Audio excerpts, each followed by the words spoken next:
US, UK, China, India all European countries ಸಾಲ ಮಾಡಿದೆ. ಎಷ್ಟು ಸಾಲ ಮಾಡಿದೆ ಅಂದರೆ $300 ಟ್ರಿಲಿಯನ್.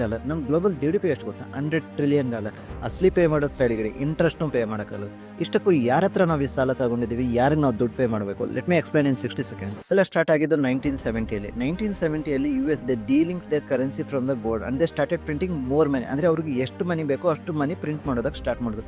ಇವಾಗ ಯಾವುದೇ ಒಂದು ಕಂಟ್ರಿ ಯಾವಾಗ ಮನಿ ತುಂಬ ಪ್ರಿಂಟ್ ಮಾಡೋದಕ್ಕೆ ಸ್ಟಾರ್ಟ್ ಮಾಡುತ್ತೆ, ಆ ಮನಿ ತಗೊಂಡೋಗಿ ಏನು ಮಾಡ್ತಾರೆ, ಇದರ ಗ್ರೋತ್ ಆರ್ ಡೆವಲಪ್ಮೆಂಟ್ ಮೇಲೆ ಇನ್ವೆಸ್ಟ್ ಮಾಡ್ತಾರೆ. ಲೈಕ್ ರೋಡ್ಸ್, ಹೈವೇಸ್, ಬ್ರಿಡ್ಜಸ್ ಇಂಥದ್ರ ಮೇಲೆ ಇನ್ವೆಸ್ಟ್ ಮಾಡ್ತಾರೆ.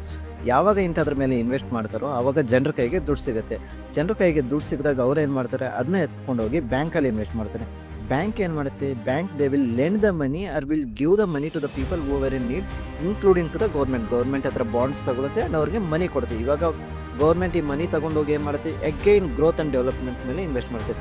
So here there is more money in people, there is more money with the banks. Illi government keep on borrowing the money. So this cycle continued for more than 5 decades, so that today the world have $300 trillion of debt. ವರ್ಲ್ಡ್ದು global GDP ಎಷ್ಟು ಗೊತ್ತಾ? $100 trillion. ಇಂಥ ಟೈಮಲ್ಲಿ ನಮ್ಮ countries ಇಂಟ್ರೆಸ್ಟ್ನು pay ಮಾಡೋಕ್ಕಾಗಲ್ಲ. ಈ ಟೈಮಲ್ಲಿ ಇರೋದು ಮೂರೇ ಆಪ್ಷನ್. ಒಂದು, either they will start printing more money. When they start printing more money it leads to inflation. ಅಂದರೆ ₹5 ಇರೋ ಪ್ರಾಡಕ್ಟ್ ₹50 ಆಗುತ್ತೆ. ಸೆಕೆಂಡ್ ಆಪ್ಷನ್ ಏನಂದರೆ they will increase the taxes. When they increase the taxes the middle man will get affected. And the third option is they will start borrowing more money from the bank. When they start again borrowing more money from the bank, the debt will be keep on growing. But ನಾವು ಒಂದು interesting thing ಆಗ್ತಿದೆ ಏನಂದರೆ, people have more money but they are not investing in the banks, but they are investing in the stock market. So ಇವಾಗ banks ಹತ್ರನೂ ದುಡ್ಡಿಲ್ಲ ಗೌರ್ಮೆಂಟ್ಗೆ lend ಮಾಡೋದಕ್ಕೆ.